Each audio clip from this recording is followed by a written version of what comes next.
اعوذ باللہ من الشیطان الرجیم، بسم اللہ الرحمن الرحیم۔ السلام علیکم ورحمۃ اللہ وبرکاتہ۔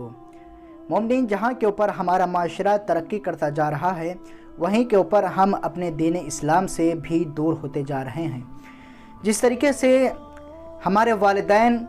کہتے ہیں کہ فلاں شخص کے پاس نہ بیٹھو، وہ جواری ہے، وہ شرابی ہے، وہ شراب پیتا ہے، وہ جوا کھیلتا ہے، تو ہم فوراً ہی کہہ دیتے ہیں ارے نہیں، وہ تو میرا دوست ہے، وہ کرتا ہے، ہم تو نہیں کرتے۔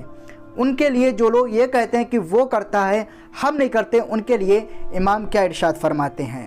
کہ بری صحبت سے بچو، کیونکہ اگر برے دوستوں میں بیٹھو گے تو ان کے برے اعمال کا اثر تم پر بھی پڑے گا۔ لوگوں کو ان کے دوستوں سے پہچانو۔ داماد پیغمبر صلی اللہ علیہ وآلہ وسلم مولا متقیان علی بن ابی طالب علیہ السلام ارشاد فرماتے ہیں، نیک لوگوں کی صحبت اختیار کرو اور برے لوگوں کو نیکیوں سے ملا دیتی، نیک لوگوں کی صحبت برے لوگوں کو نیکیوں سے ملا دیتی ہے، اور برے لوگوں کی صحبت نیک لوگوں کو برے لوگوں سے ملا دیتی ہے۔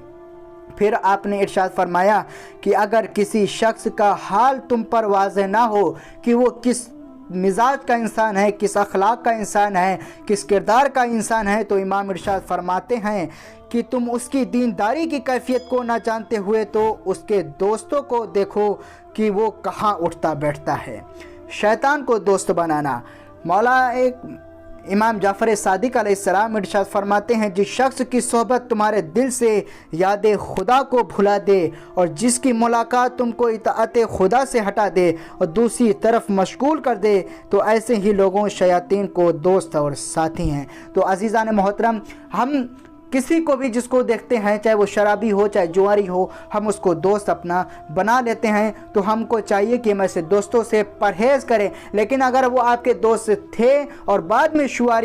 شرابی اور جواری اگر بن گئے، تو پھر اگر آپ چاہتے ہیں کہ ان کو ترک کر دیں، ان کو چھوڑ دیں، تو آپ ان کو چھوڑیں بھی نہ، دوستی نہ ترک کریں، کیونکہ مولا متقیان علی بن ابی طالب علیہ السلام ارشاد فرماتے ہیں کہ اگر تمہارا دوست برا بھی ہو جائے تو اس کو کبھی مت چھوڑنا، کیونکہ پانی چاہے جتنا گندا ہی کیوں نہ ہو جائے، آگ بجھانے کے کام آتا ہے۔ فقط والسلام ورحمۃ اللہ وبرکاتہ۔